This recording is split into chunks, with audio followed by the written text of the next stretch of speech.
Rabbil Alamin. Wassalatu wassalamu ala asyrafil anbiya'i wal mursalin wa ala alihi wa sahbihi ajma'in.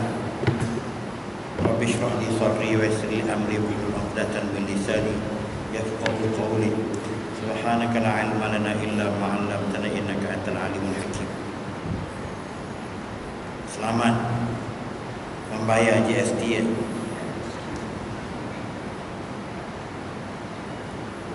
Yalah, beli roti pun harga paling 20% dah tambah 25%. Tapi saya komen di satu masjid malam kemarin, bagi orang yang berpendapatan tinggi ni, dia tak patut mengeluh GST. Bukan saya menyokong GST, saya pun tak setuju GST. Cuma kumpulan-kumpulan bawah yang sedih. Sebab kumpulan-kumpulan yang duit banyak ni, kalau dia tak bayar kepada GST pun dia habiskan di mall-mall. Supermarket tu tukar motoka, masa tahun kedua tukar. Travel setahun 3-4 kali ke luar negeri. Jadi orang ni tak patut bersungut. Tapi beban kepada orang pendapatan bawah tu yang menyedihkan. Tak apalah benda ni. Saya tak nak panjang-panjang hal-hal semasa ni sebab banyak kontroversi. Saya nak sambung tentang apa yang saya janjikan dulu. Substance kepada ibadat sembahyang kita ialah khusyuk, kan? Yalah, hari itu telah kita kan. Sembahyang yang tidak khusyuk, kalau dari segi tasawuf macam tak sembahyang. Sebab matlamat utama sembahyang itu ialah untuk kita mempersembahkan kepada Allah lahir batin kita, hati kita bersama dengan apa yang kita buat, minda kita bersama dengan apa yang kita buat, kefahaman kita bersama-sama dengan apa yang kita baca, supaya itu yang dikehendaki daripada matlamat kita menghadap Allah melalui sembahyang. Kalau sekadar pergerakan-pergerakan fizikal, dia exercise di padang lebih baik. Ya, jaga anak yang pergi sana nampak ni, saudara. Ya, minta anak jangan bagi jenis sebab dia takut dia menarik perhatian saya. Minta maaf ya. Minta maaf. Sebab dia gerak jadi saya dah di masjid-masjid lain jadi masalah. So, budak besar ini dia tak boleh ikuti, dia menarik. Sebab saya berceramah tu nak kena fokus. Minta maaf ya. Kalau dia pergi belas ni sikit tak apa. Dah lupa dah. Dengan sebab itu, kalau kita melihat pergerakan-pergerakan fizikal sahaja, maka perbuatan-perbuatan eksersis yang lain juga tidak ada beza. Begitu juga kalau kita berpuasa misalnya. Kalau sekadar kita kontrol makan minum sahaja, orang diet pun dah tercapai tujuannya. Tetapi makna yang signifikan daripada berpuasa ialah kita mengawal kehendak nafsu kita. Kita mengawal minda kita. Kita mengawal mulut lidah kita. Kita mengawal hati kita daripada terjebak pada benda-benda yang dimurkai oleh Allah. Mengumpat, mengata orang, berfikir benda tak elok. Itu matlamat utama puasa, kan? Jadi kalau itu tak dapat dikawal, maka puasa itu Nabi kata betapa banyak orang yang berpuasa, tapi apa yang dia dapat ialah lapar dan dahaga. Jadi begitu juga tentang semayang ini. Kalau semayang yang tak khusyuk, walaupun di dalam rukun semayang tak termasuk khusyuk, tetapi kalau tak khusyuk, semayang itu tak boleh mendatangkan kesan positif untuk menyingkirkan mazmumah dan gantikan dengan mahmudah, saya kata dulu. Sebab kita bercakap tajuk ini dan kita telah mulakan nak mengubah itu mesti melalui tauhid. Lepas tu yang kedua ialah sembahyang, lepas tu zakat, puasa, semuanya. Ingat dulu ya. Jadi kita sedang berada di peringkat yang kedua, sembahyang. Jadi apabila kita nak memastikan sembahyang itu ialah tercapai tujuan khusyuknya, maka kita perlu mengambil perhatian dan kita cuba pastikan beberapa perkara berikut tercapai. Walaupun tidak menjadi syarat sah sembahyang, tapi kualiti sembahyang itu tidak. Kalau ulama kata sah sembahyang sebab rukunnya cukup, walaupun otaknya mengelamun entah ke mana, tetapi sembahyang itu tak dapat pahala sebab tidak ada khusyuk. Kalau macam kita ikut imam, dia baca, kita walaupun ngelamun macam mana, kita ikut dia cukup semuanya. Kalau kita jadi imam tu mungkin kena konsentrate sikit lah ya. Jadi ketika itu sembahyang itu tidak mempunyai kesan yang baik. Jadi kesan sembahyang yang memberi kesan yang baik ialah sembahyang yang mana minda kita, perasaan kita, hati kita dan juga panca indera kita mengikut bersama tentang arus apa yang kita buat, dan kita memahaminya tentang tujuan-tujuan yang dikehendaki daripada segala pergerakan yang kita buat, segala bacaan yang kita buat, dan segala niat yang kita buat. Sebab dalam bab sembahyang ni ada 3 komponen utama. Komponen hati, iaitu niat. Yalah, dipanggil rukun qalbi. Komponen mulut yang dipanggil rukun qauli, iaitu takbiratul ihram, Allahu akbar, membaca Fatihah, membaca tahiyat, berselawat dengan Nabi dengan dalam tahiyat itu, dan juga kita memberi salam ke kanan sekali. Itu rukun qauli yang perlu ada suara. Manakala rukun-rukun fi'li ataupun rukun yang berbentuk perbuatan, berdiri betul, angkat tangan itu pun tak termasuk rukun. Berdiri betul, rokok, i'tidal, sujud, duduk antara 2 sujud, sujud yang akhir, bangun sujud akhir, duduk tahiyat. Itu rukun perbuatan. 3 komponen ini berlaku serentak dan mesti menyertai bersama supaya nak mewujudkan apa yang dipanggil khusyuk. Jadi saya akan ulaskan beberapa aspek khusyuk ini. Kita ambil yang pertama dulu. Sebab perkara yang terlibat di peringkat awal sebelum kita sembahyang ialah azan, taharah, iaitu kita kena suci daripada hadas besar dan kecil, tutup aurat, menghadap kiblat, dan kita bersedia untuk sembahyang. Lepas itu niat. Itu prasyarat sebelum kita melakukan sembahyang sepenuh. Azan itu bukan kita yang buat. Jadi kita ambil yang secara perseorangan yang setiap orang kena buat, kena ambil. Kita ambil dulu taharah. Taharah itu bahasa Arab, bahasa Melayu kata kita kena suci daripada hadas kecil dan hadas besar. Hadas besar itu mandi junub dan sebagainya. Hadas kecil kita kena ambil sembahyang. Konsep taharah ini menyucikan, membersihkan. Dia ada 2 pengertian. Kita bersih secara zahir, pakaian kita bersih, tidak ada najis, badan kita bersih, tidak ada najis. Bersih sini bersih secara syarak, bukan bersih secara adat ya. Bersih secara syarak ini yang tidak ada kena najis. Sebab itu kalau orang pergi ke sawah, walaupun lumpur tanah itu, boleh dia sembahyang dengan pakaian itu. Sebab itu dikira bersih. Kalau segi perubatan tak bersih. Perbuatan kencing tak basuh tu masih bersih kalau minyak wangi ada.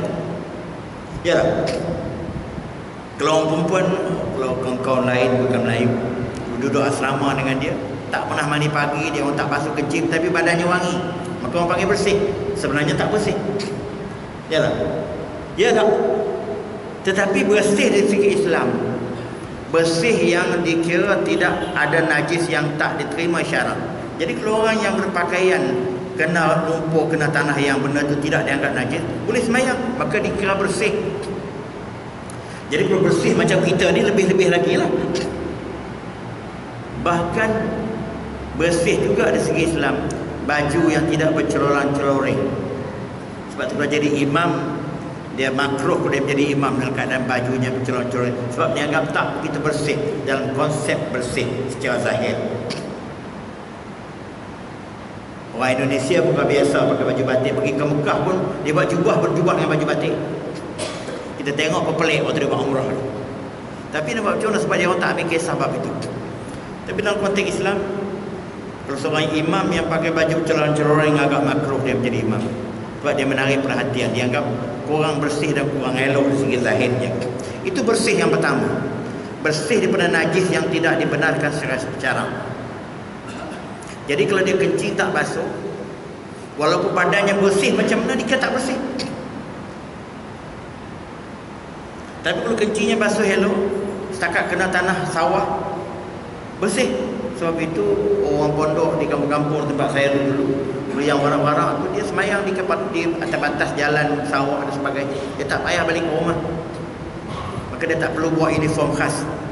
Tapi orang sekarang, kerana konsep bersih itu telah disalah ertikan, sehingga dia kata dia tak semayang, dia balik semayang di rumah. Apa sebab? Seluarnya tak apa-apa bersih. Katanya apa sebab? Sebab dia kata tak tahulah macam mana dia macam syak. Dia kata dia kencing. Tak tahulah. Saya tengok awak kencing tak basuh. Basuh dia kata. Jadi macam mana yang tu tak bersih? Saya ragu-ragu lah Ustaz. Lantas dia balik semayang ke rumah. Bolehkah dia tinggal semayang macam itu?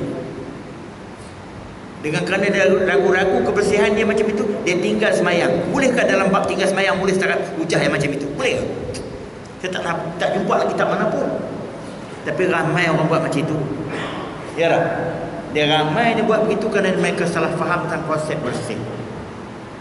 Bersih secara zahir, tuan-tuan sekalian, dia melihat dalam 3 dimensi.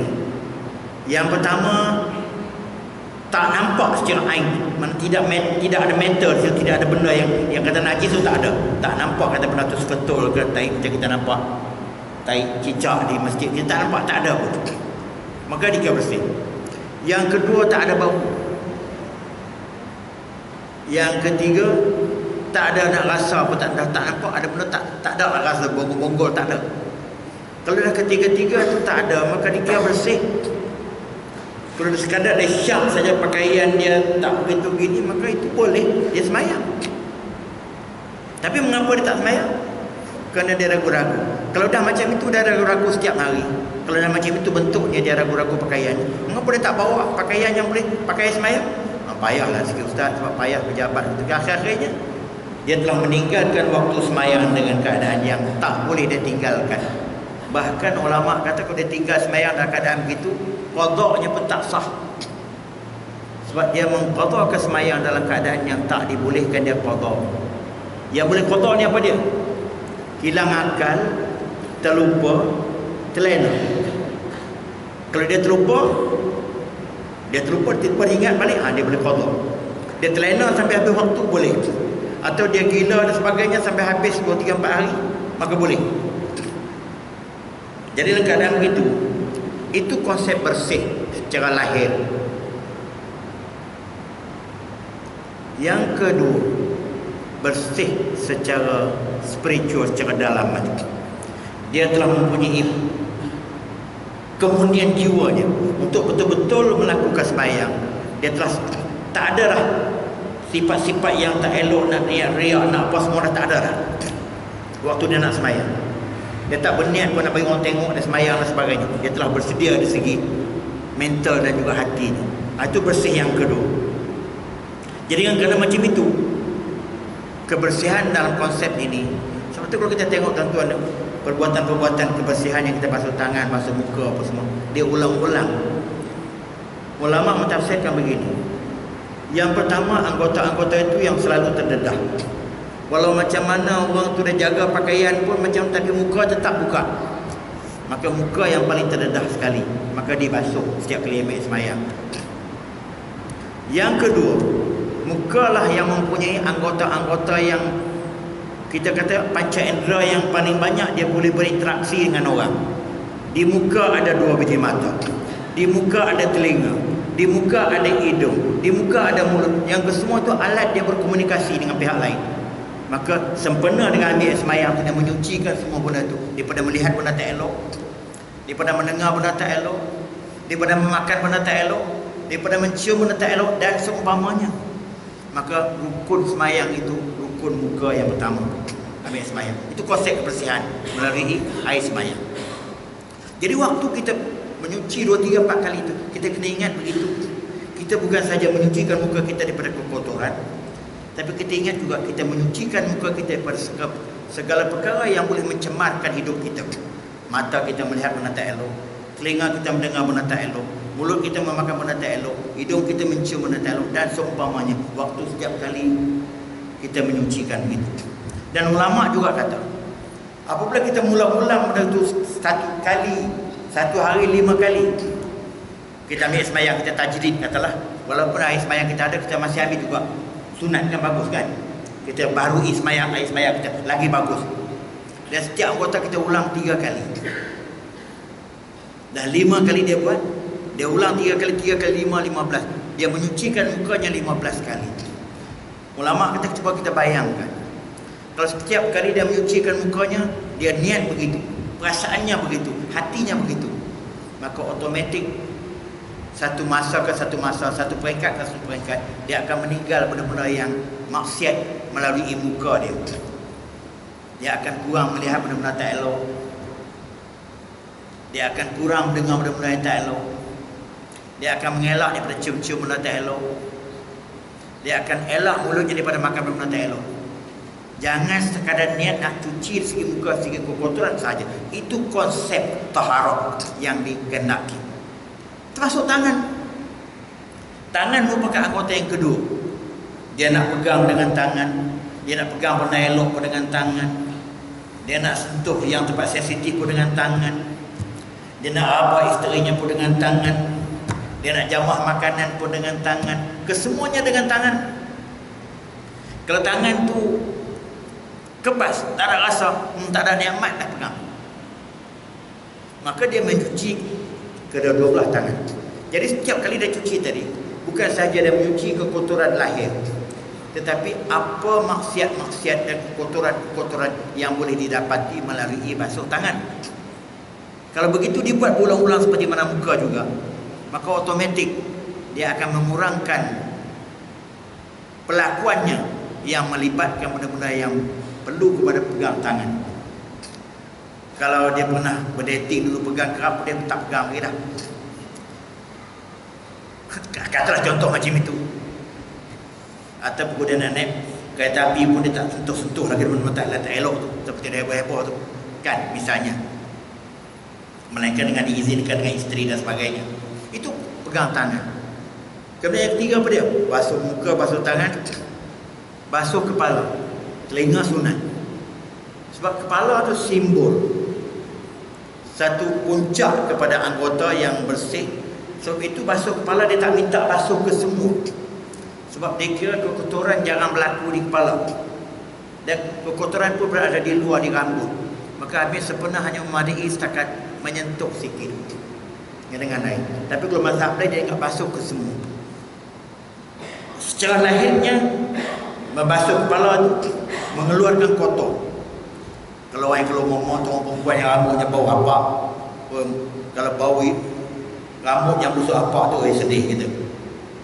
Pakaikan tudung lebih lagi. Dia membuangkan kotor itu. Yang kedua, kepala ini menanggung berbagai-bagai perkara maksiat. Tanggungjawab tak tertunai, pikirannya fikir dengan kepala, dan semuanya ditanggung dengan kepala. Dia ternaik atas batu gemalan patik ini, semua benda anak sakit pun kepala ni masuk, hutang banyak kepala ni masuk. Maka kepala itu perlu dibelai dengan baik. Dan anggota yang terakhir yang perlu dibasuh ialah kaki. Sebab itu kalau kita tengok kaki, konsep basuh kaki ni yang pertama kita basuh untuk menghilangkan kekotoran. Tapi menghilangkan kekotoran, kalau orang yang pakai stukin atau pakai khuf, dibolehkan dia tak buang. Basuh di luar pun tak apa. Bermakna bukan kebersihan zahir tu yang dikehendaki, tetapi konsep kaki yang dia berjalan pergi buat maksiat dan sebagainya. Maka basuh-basuh seumpama ini, cuba tuan-tuan bayangkan, kalau setiap anggota dia ambil wudu, dia pasang niat dan dia perasaan begitu rupa, itu belum lagi doa-doa tertentu, lepas basuh muka doa apa, lepas basuh tangan doa apa, saya pun tak ingat banyak. Belum lagi, hanya dengan kita pasang makna dan pasang pengertian daripada apa yang saya sebut tadi, itu pun kalau dibuat secara berulang kali, dah berupaya menjadikan dia orang yang bersih luar dan dalam. Kalau tak percaya tuan-tuan sekalian, budak-budak yang kecil, budak yang kecil ni, cucu saya berumur dalam sekitar 3 tahun setengah hingga 4 tahun setengah. Mak dia ajar jangan bagi telanjang. Jadi setiap kali dia nak basuh pergi bilik air, dia nak kain kecil tutup. Sedangkan saya waktu kecil dulu umur 12 tahun 13 tahun masih telanjang. Tapi saya tak malu. Tapi cucu saya yang umur 3 tahun setengah dah malu. Macam mana malu tu boleh datang kepada dia? Sedangkan kepada saya dulu tidak. So mak saya tak latih saya untuk malu di bangkat itu. Mak dia, iaitu anak saya, telah melatih anak dia menjadi malu dengan umumnya tu cucu saya. Jadi persepsi malu itu telah berubah banding saya dengan cucu saya. Ya tak? Ini yang dikehendaki daripada perbuatan-perbuatan syarak. Kita tak fikir kesannya. Saya pun tengok tu panjat cucu saya, dia tak nak malu. Kemudian dia baru belajar basuh punggung. Ni cakap betul.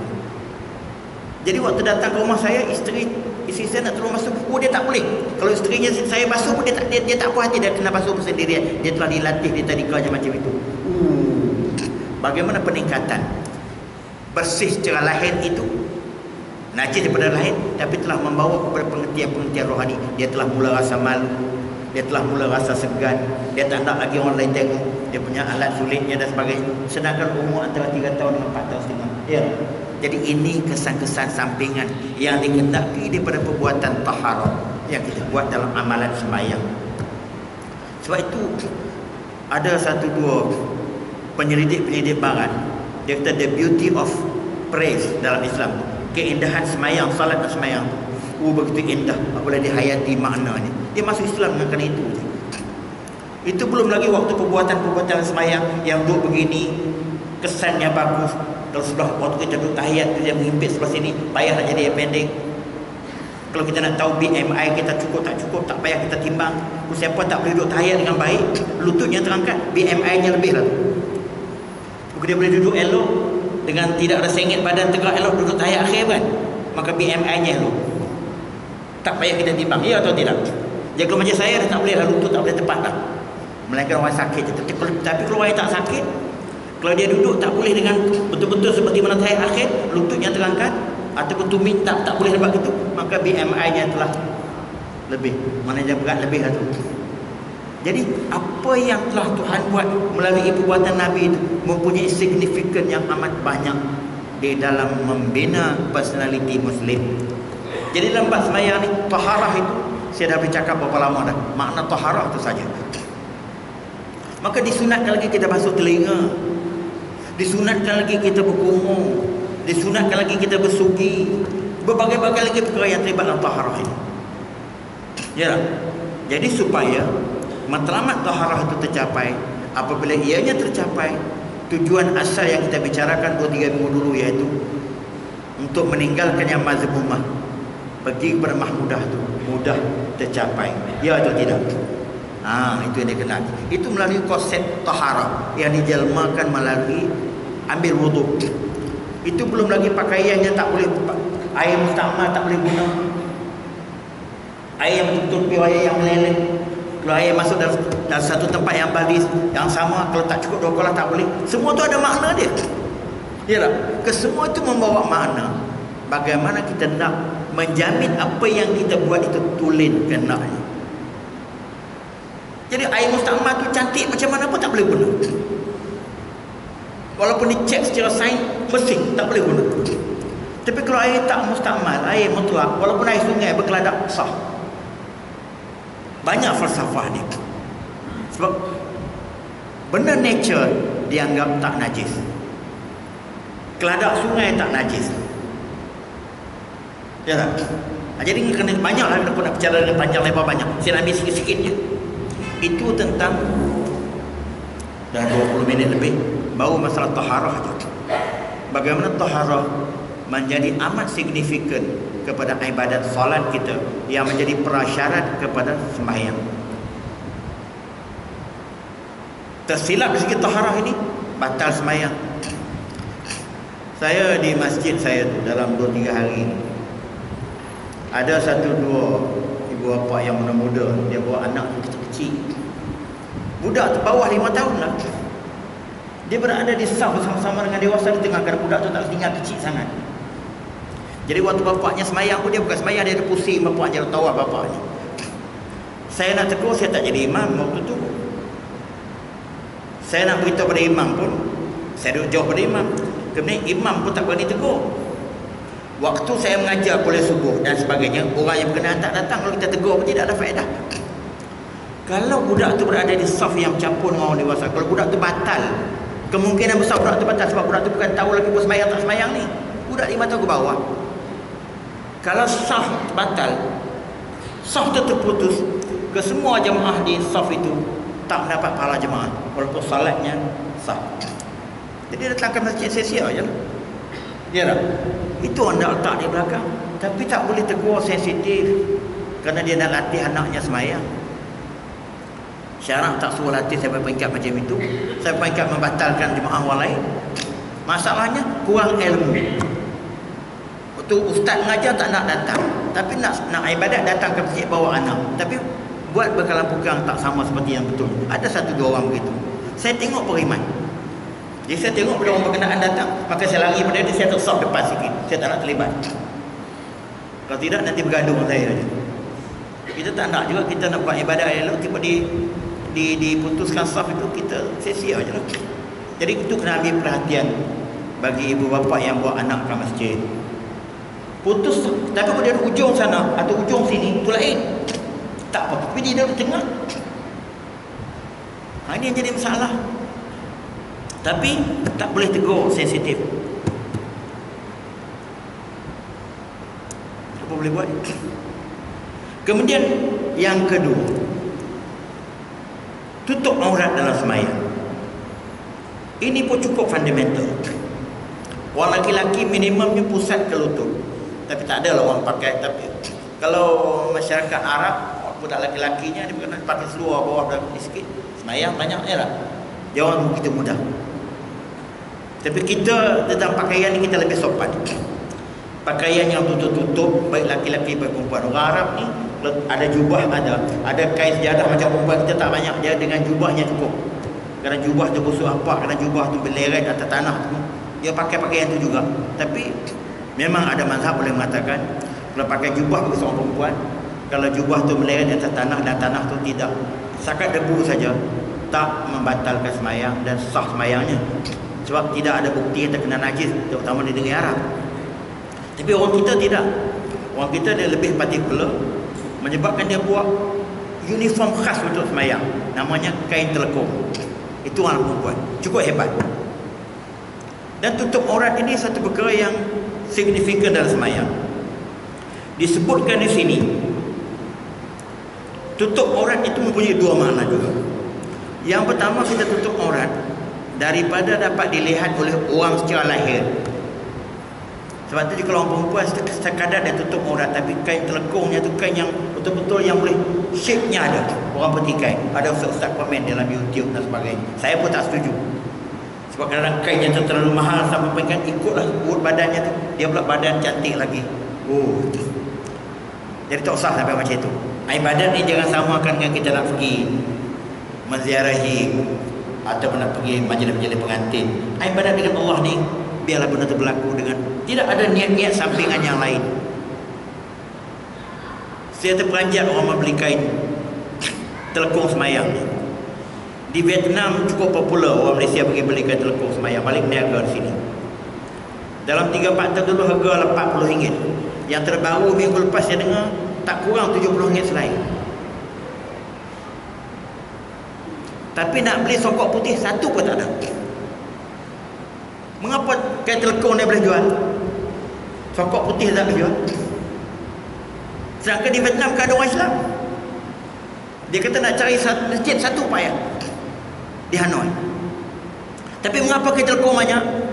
Sebab pelanggan orang Malaysia dia sanggup naik kapal terbang pergi beli. Kau balik jual, dia kata masih boleh untung lagi dengan duit kapal terbang. Macam itu sekali kita beribadat. Adakah syarak diminta sampai 100 atau tidak, saya tak tahulah.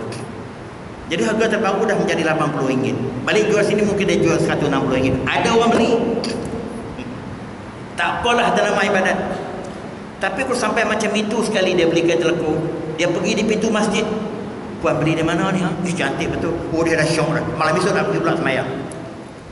Semayangnya itu dengan nawa itu kain telekungnya telah dipuji. Bercampur aduk banyak. Sebab tu saya katakan bab ibadat ni jangan kita campur sangat benda-benda dunia ni. Sampai nak jadi istimewa semuanya, akhirnya ibadat pun dah menjadi. Sekarang ni pakai tudung ni. Farida queue 2 malam tidur, boyfriendnya terus tunggu nak ambil, nak beli kat bagi 250 tak kurang satu. Dan saya tahu yang belikan tudung ni banyak tak semayang. Tanya Ustaz tahu mana? Saya tahu. Ada kaedah saya tahu. Jadi benda yang asalnya untuk tutup aurat, tudung ni, tapi sebab telah nawai itunya telah bertukar menjadi fashion, menjadi model, dan orang tu boleh menjadi jutawan terkenal. Tokeh Farida itu, dia telah terkeluar daripada tujuan ibadat. Ya tak?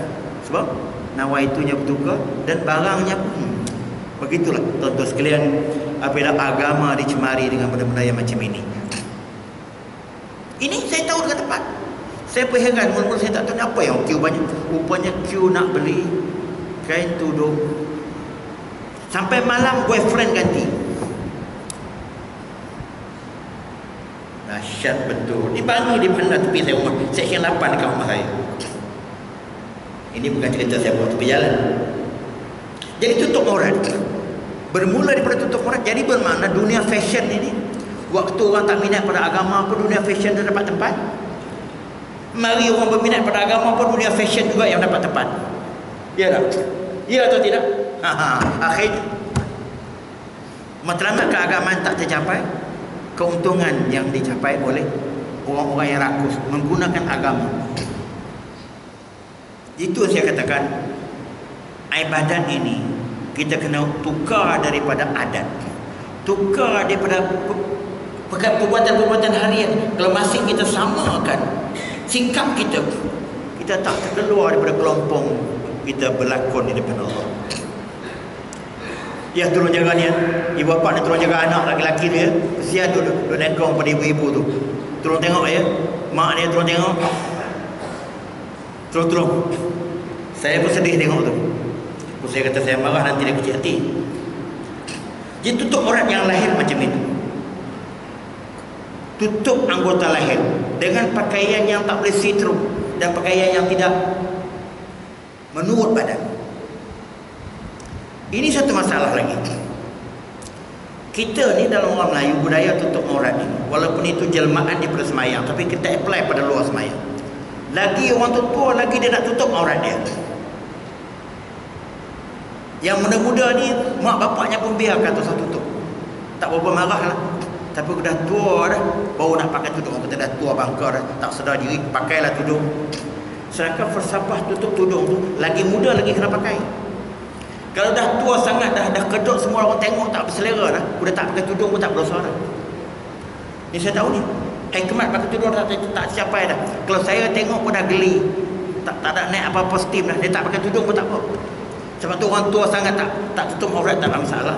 Waktu budak yang kecil sangat sebab selera tak ada.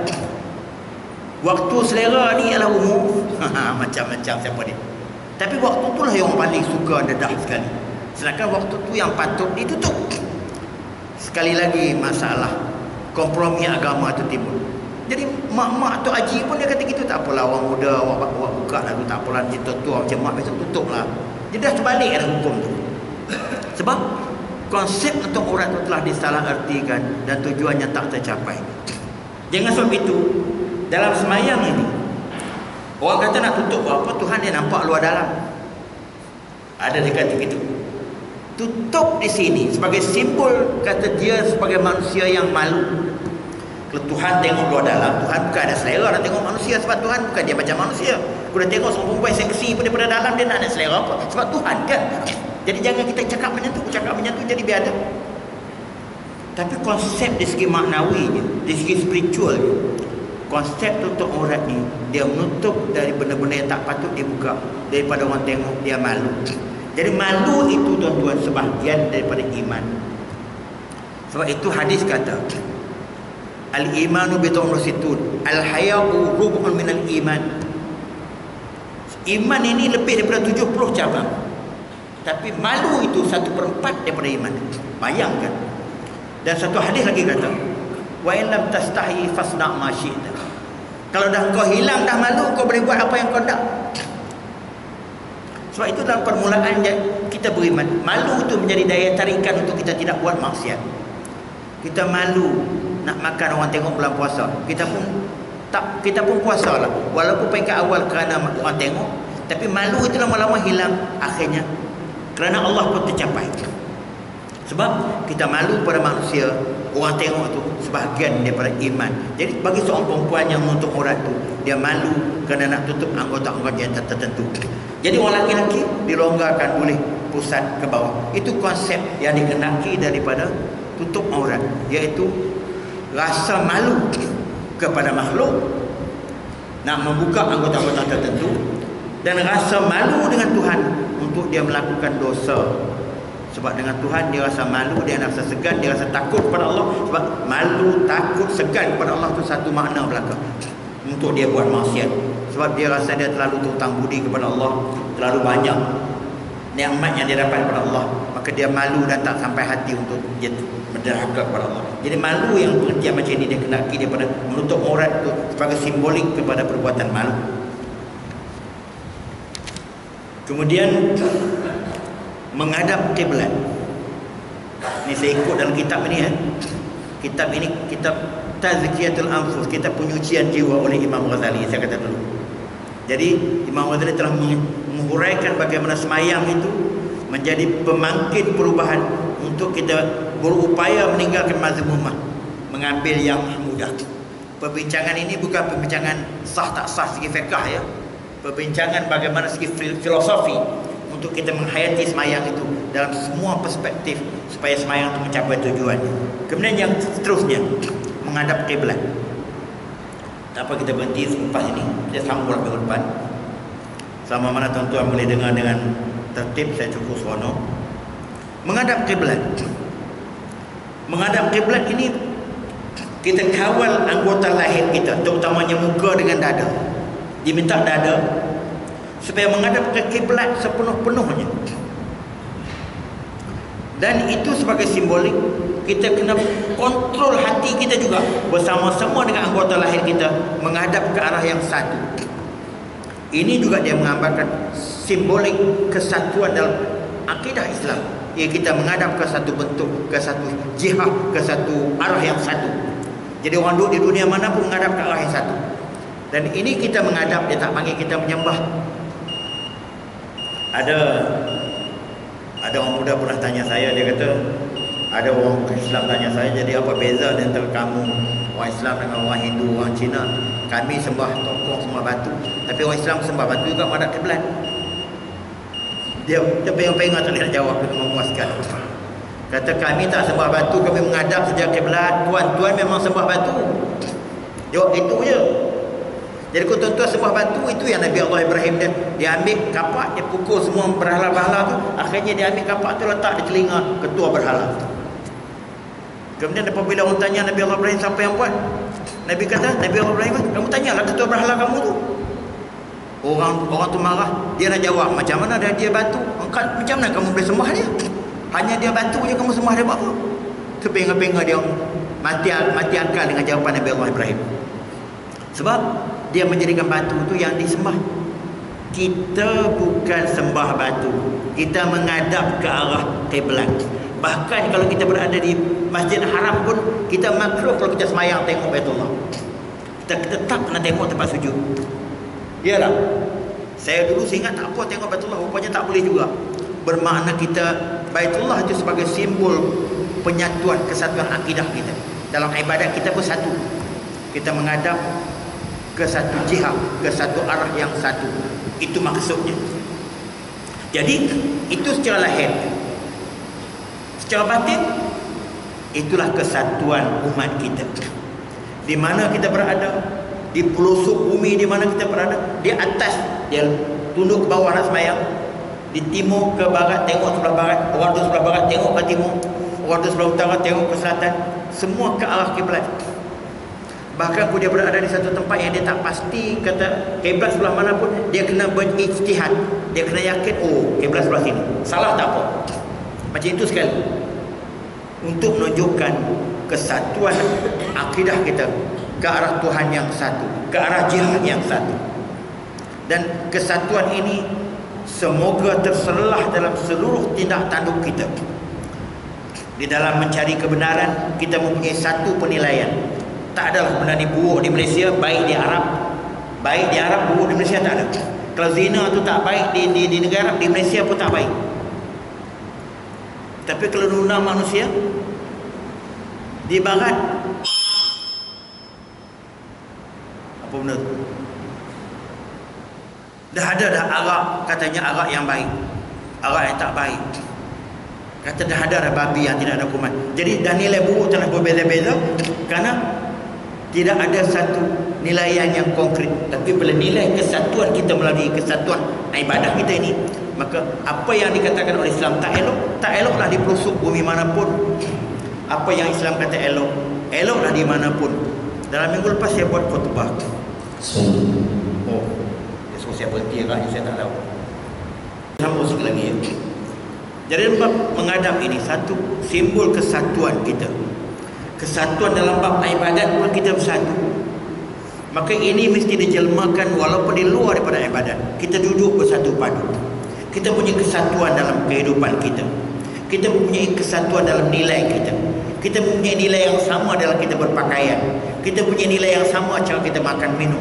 Kita punya nilai yang sama dalam semua segi kehidupan. Sama dia orang Arab, orang Melayu, orang Cina dan sebagainya. Selama mana dia Islam mempunyai nilai yang sama dan nilai yang satu. Dalam ibadat, dalam makan minum dan semuanya. Maka kesatuan itu dijelmakan melalui ibadat kita dengan menghadap kiblat. Jadi kalau orang-orang yang sengaja keluar daripada skema kesatuan ini, katalah pendapat ahli sunnah jemaah kata gini, dia sengaja nak ambil pendapat-pendapat lain yang di luar ahli sunnah jemaah, dia sesat.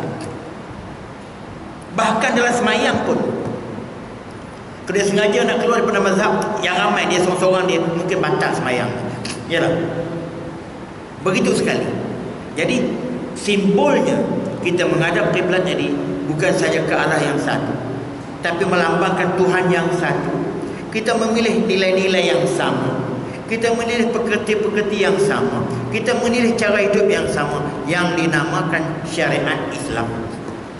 Jadi ini maksud bagaimana menghadap kiblat itu satu. Tapi kalau dengan sebab itu, kalau kita tak sengaja, dada kita terpusing atau muka kita terpusing, muka tak apa lagi, kalau dada terpusing tak batal. Tapi kalau sengaja, batal. Cuma kadar pusing itu adalah beberapa darjah. Kadang-kadang dia duduknya sedikit saja tak apa. Ulama dia sebut beberapa darjah, saya tak ingat, masih dikira menghadap. Tapi kalau dia sengaja berpusing, sebab tu waktu tawaf tu kena jaga tu. Sehingga kadang dia pusing ke belakang sampai pasing tekan-tekan terus. Kalau berlaku begitu, maka round yang itu tak dikira sah, dia kena ulang lagi satu. Ya tak? Jadi begitu sekali. Dan pusingan kiblat itu sendiri pun, kita tawaf tu melambangkan kesatuan. Dia tak, walaupun kiblat tu 4 segi, tapi kita tawaf bukan macam tu. Kita tawaf tu tak macam tu kan. Kalau tidak, Baitullah tu kena buat bulat, tak payah. Tapi kita tetap kena tawaf secara bulat. Dan Masjid Haram tu luas macam mana pun, tetap dia akan buat line, walaupun berada di padang sampai 1 kilometer dengan masjid. Ya tak? Kesatuan, kesatuan yang padu melalui kesatuan yang kita jelmakan di dalam ibadat. Jadi kesatuan dalam tauhid kita, kesatuan dalam nilai kita, kesatuan dalam untuk makan minum. Sebab tu saya tengok di tempat saya tu, ada satu kedai Melayu yang agak sedap lah, orang Kelantan, sedap kedai tu, memang popular. Di sebelah situ tu ada hostel yang banyak orang Arab duduk. Boleh katakan beratus orang Arab tinggal. Nama-nama taman sepakat. Orang Arab pergi makan macam kedai Arab, tapi orang Melayu masak.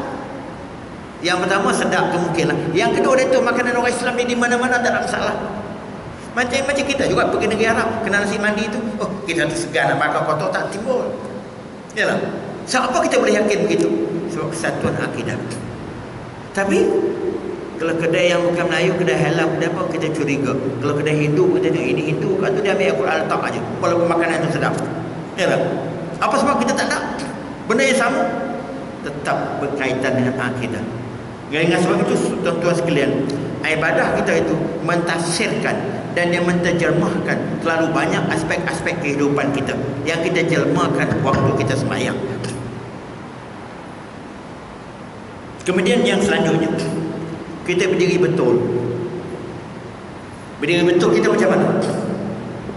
Saya kenal. Ada orang yang datang, ada orang itu. Itu tak kira berdiri betul lagi. Dia baru berdiri juga tapi bukan sebahagian pada sembahyang. Berdiri betul dia bermula bila? Betul-betul dah ada dalam menghadap kiblat dan dia takbir Allahu Akbar. Maka proses dia mula takbir dengan mukanya pada kiblat, dadanya waktu tu baru dipanggil berdiri betul, berdiri tegak pas naik pada. Tapi sebelum itu semua dia pusing tengok ke kanan, walaupun dia duduk dia tak takbir tak apa lagi. Otak kira dia berdiri betul. Dia berdiri betul tu tak termasuk dalam rukun sembahyang. Tapi setelah dia bersama dengan takbir Allahu Akbar, barulah proses berdiri betul itu berlaku. Jadi tuan-tuan sekalian, berdiri betul, niat dengan takbir ihram itu satu pakej yang berlaku serentak. Walaupun kita bilang niat dulu, yang kedua berdiri betul, yang ketiga takbir ihram. Tapi kalau dia niat itu lebih dulu dan belum dia berdiri betul, tak pakai niat tu. Yalah. Dan niat tu pula kena berlaku waktu Allahu Akbar. Sahaja aku sembahyang fardu Aisyah 4 rakaat untuk imam kena. Jadi kena datangkan makna itu waktu Allahu Akbar sedang dia berdiri betul. Jadi kita nak kata siapa lebih dulu tak tahu. Walaupun dalam bilang kita kena bilang niat dulu. Pertama niat, kedua berdiri betul, ketiga takbir ihram, yang keempat Fatihah. Ya. Tetapi dalam perlakuannya benda itu berlaku serentak. Bilang dulu tu sebab memang niat kena dulu di depan. Orang kata macam mana ustaz nak niat betul-betul sebab sahaja aku sembahyang fardu maghrib 3 rakaat kerana Allah Taala sempat ke Allahu Akbar. Apa sebab dia tak sempat? Yang boleh jadi tak sempat tu dia ada pasang satu-satu. Sahaja aku sembahyang fardu maghrib 3 rakaat ikut imam Ustaz Hashim kerana dia tak bertambah. Dia tak sempat lah. Jadi tangan tu menggetar dulu ni. Sebab ini latihan-latihan ataupun fatwa-fatwa ataupun ajaran-ajaran yang diberi untuk guru secara yang agak simpang siur waktu dia kecil-kecil, dia terbawa-bawa. Jadi kadang Allahu Akbar tak jadi, maka digabung, buka-gabung tangan apa semua. Mula lagi. Sampai imam dah macam jam nak habis dia tak boleh tahiyat lagi, tak boleh takbir ihram. Sebab waktu mereka awal-awal dia belajar dulu mungkin terlalu dibebankan dengan konsep iman, konsep niat yang dia tak tahu apa dia niat. Itulah nak hadirkan sahaja aku sembahyang fardu Isya 4 rakaat mengikut imam kerana Allah Taala. Nak hadirkan bila? Nak jelmakan benda itu serentak dengan Allahu Akbar. Waktu Allahu Akbar semua makna itu serentak berlaku. Dia tu tak sempat ustaz. Saya kata yang menjadi tak sempat tu sebab dia susun perkataan tu sahaja aku sembahyang fardu Isya, itu yang tak sempat. Kalau dia susun perkataan tu masih tak jadi niat. Masih jadi lafaz walaupun berada di mulut yang tak bunyi. Niat itu jelmaan, lintasan. Makna sahaja aku tu lintasan berlaku. Lintasan itu boleh berlaku dalam beberapa second je. Kalau kita tak percaya macam ni, saya nak bagi contoh. Saya bagi contoh tempat lain juga. Orang yang dah mahir buat kereta pakai enjin manual, gear manual, serentak atau beberapa perkara berlaku. Dia di traffic light, dia pijak brake, dia angkat kelas, tangan tolak, handphone layan lagi, signal dan petik lagi. Beberapa perkara sedang berjalan dalam 1-2 second, tapi semua boleh jalan, tak silap. Dia tak masuk gear mundur belakang. Siapa boleh buat? Semua tu kalau dia berlaku unconsciously, terlanggar tuan-tuan. Yalah, tapi mengapa tidak? Sebab dia dah mahir dah benda tu dia berlaku sekaligus. Ya atau tidak? Tapi cuba kata hari tu dia minum arak sikit, mabuk dia bawa, mungkin silap. Sebab mindanya tak boleh kawal. Jadi konsep niat kita waktu kita takbir ihram tu, kita kena jadikan benda tu sebagai spontaneously berlaku waktu kita Allahu Akbar. Dan dalam niat itu dia mesti ada 3 unsur. Qasad, ta'arad, ta'yin. Pernah dengar perkataan ni? Pernah dengar ayat? Pernah ayat? Qasad maksudnya dia berniat untuk sembahyang. Ta'arad dia bersedia dah menghadapi dan dia mengelakkan benda-benda di luar pada sembahyang. Dia nak masuk ke satu alam. yang dia tinggalkan benda-benda lain. Ta'yin bermakna dia tentukan semayang apa. Semayang makmum, semayang sunat apa semua, tapi semayang fardu dia kena niat semayang apa. Yalah. Itu konsep kena ada ketiga-tiga tu. Jadi ketiga-tiga tu kalau dia ada sahaja aku semayang tu semua ada tu ketiga-tiga tu. Tapi janganlah perkataannya tak penting, tapi lintasan tu yang pentingnya. Itu dipanggil niat. Jadi apabila benda tu berlaku, maka itu dipanggil niat yang berlakunya dalam takbiratul ihram. Apa sebab dipanggil takbiratul ihram? Takbir yang mengharamkan. Apa makna dia? Macam kita pergi Mekah, kata ihram haji. Apa makna dia? Apa makna dia? Kita pergi Mekah, kita ihram umrah. Apa makna dia? Apa makna dia? Cuba tolong jawab satu kan? Kita ni pergi umrah sampai berkali-kali ni, apa makna dia? Dah pergi umrah dah belum? Tak lagi. Tanya orang. Cuba sebut siapa yang mana sebut. Apa maknanya kita dia ihram haji, dia ihram umrah, apa makna dia? Memanglah nawaitul hajja wa haramtu bihi lillahi ta'ala, atau nawaitul umrata wa haramtu biha lillahi ta'ala. Itu bahasa Arab. Bahasa Melayu, aku niat dengan sahaja aku ihram haji kerana Allah Ta'ala, ataupun sahaja aku ihram umrah kerana Allah Ta'ala. Tapi apa maknanya? Apa makna dia? Takkan nak pergi haji sampai 10 kali tak tahu makna ihram. Ini masalah tu guru kita, dia mengajar lebih untuk kaedah. Saya tengok pergi di tempat saya ada pun ustaz-ustaz yang mengajar bab haji itu mengajar kaedah. Sini batal, sini bagi. Tapi dia tak bagi filosofi benda itu. Yang kata ihram tu apa makna dia? Makna ihram, kita mengeluarkan diri kita daripada benda-benda yang halal menjadi haram semuanya waktu itu. Ya. Jadi belum kita niat ihram, semua boleh. Nak subuh boleh, nak buka aurat boleh, nak begitu boleh. Tapi bila kita niat ihram, haram semua benda tu. Ya. Jadi kita masuk pada satu zon yang kita mengharamkan diri kita daripada berbagai perkara yang sebelum itu halal. Ya. Ya atau tidak? Bahkan kalau terlanggar haram tu, kalau benda tu setakat benda wajib kena bayar dam. Kalau benda tu benda rukun, batal terus. Ya. Begitu juga takbir untuk ihram. Kita masuk ke satu zon, kita menghadap Allah. Kita mengharamkan diri kita daripada perkara-perkara yang luar daripada sembahyang. Orang bagi salam kita tak boleh jawab. Kita nak palingkan lain pun tak boleh. Nak tegur-garu macam monyet pun tak boleh sampai 3-4 kali. Sebab benda tu benda yang bukan dalam amalan sembahyang, yang diharamkan. Maka kita mengharamkan diri kita daripada semua tu. Okey, kita berjaya secara lahirnya. Secara lahirnya semua orang boleh buat itu. Waktu sembahyang nampak dia tak buat dah benda-benda. Tapi hatinya masih lagi teringat. Motokarnya tengah panas, apinya tak padam, paipnya tak tutup. Dia tengok sembahyang ni.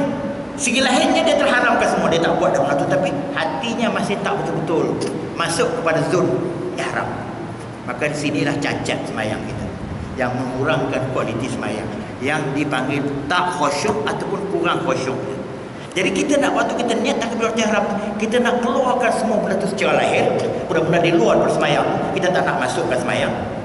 Dan kita nak confinekan hati kita dan perasaan kita serta minda kita bersama-sama dengan lahir ini, supaya dia berada di atas tujuan yang kita kendaki, ibadah itu. Itulah yang dipanggil kita mengawal ibadah kita secara khusyuk. Faham? Cukup sekat itu dulu malam ni. Saya cuba bagi dengan cara penuh drama, penuh dramatik, untuk tuan-tuan bukan nak refine ini sebagai refinery, atau kita nak filter, nak filtering lagi kita punya ibadah kita supaya menjadi comel buat touching up di mana-mana yang baik. Saya akan sambung waktu-waktu akan datang beberapa perkara lain lagi yang berkaitan dengan amalan sembahyang ni, untuk mencapai sembahyang itu sebagai alat untuk kita berubah daripada mazmumah kepada yang mahmudah, supaya khusyuk itu menjadi elemen yang terjelma di dalam sembahyang kita, yang kita akan sentuh makna-makna yang kita baca.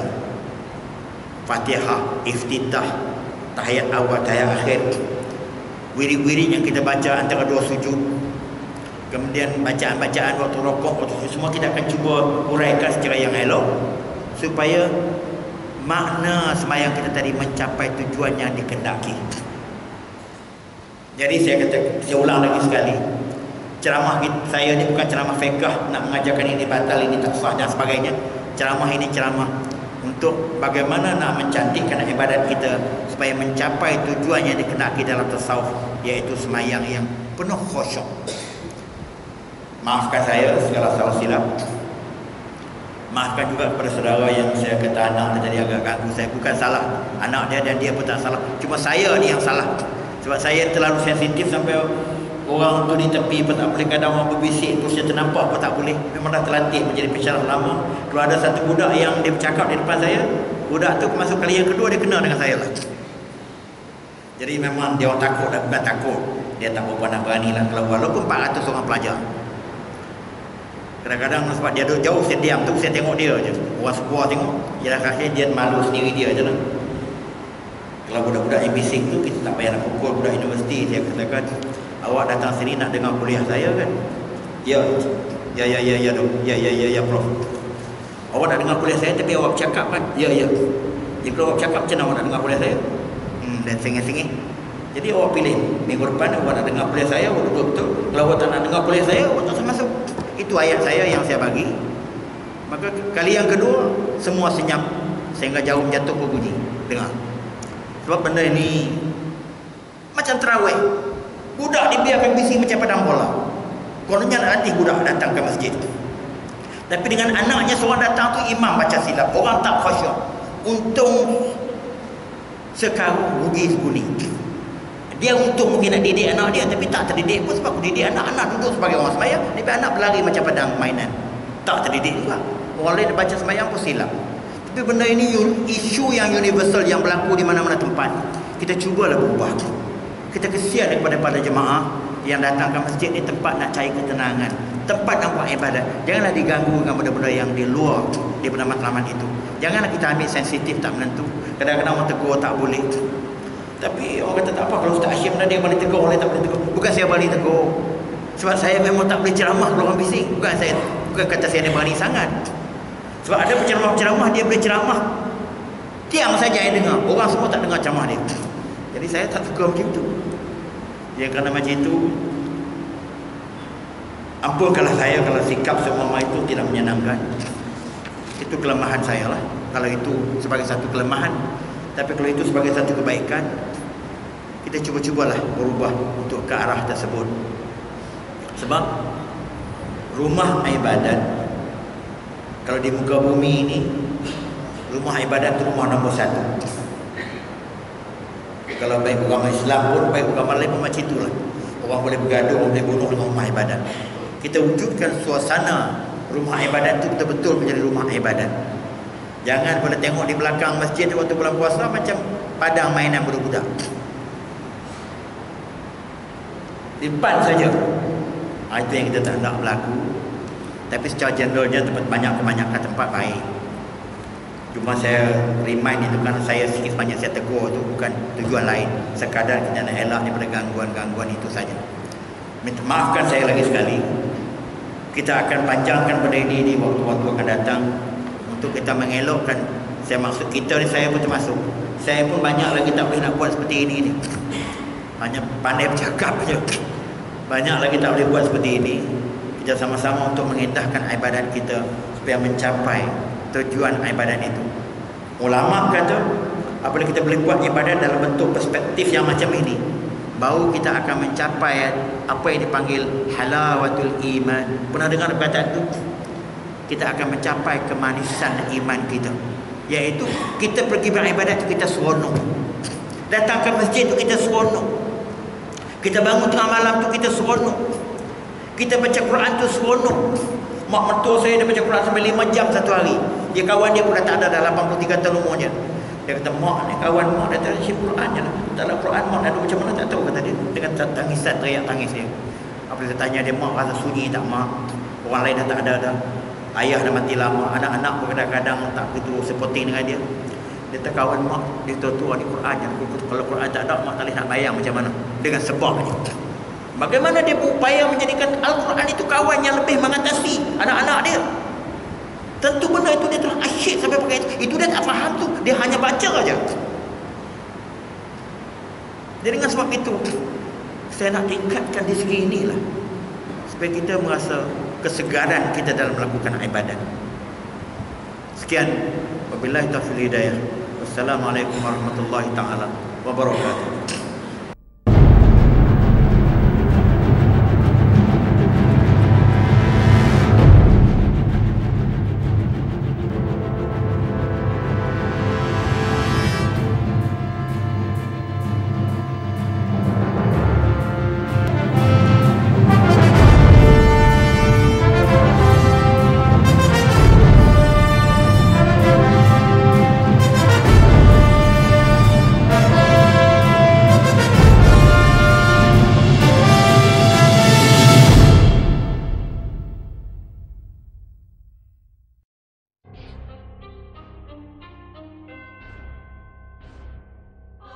Dancing on the beat.